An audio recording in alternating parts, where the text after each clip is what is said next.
Viewers, आज का important word है ग्रेशियस। ग्रेशियस का क्या मतलब है, आइए सीखते हैं इस छोटी सी वीडियो में।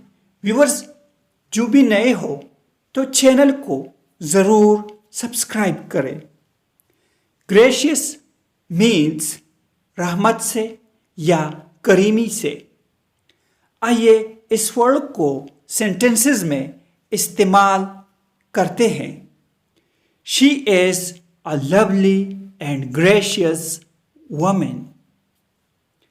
वो एक प्यारी और मेहरबान औरत है। He was gracious enough to thank me. इसका मतलब है वो मेरा शुक्रिया अदा करने के लिए काफ़ी मेहरबान था।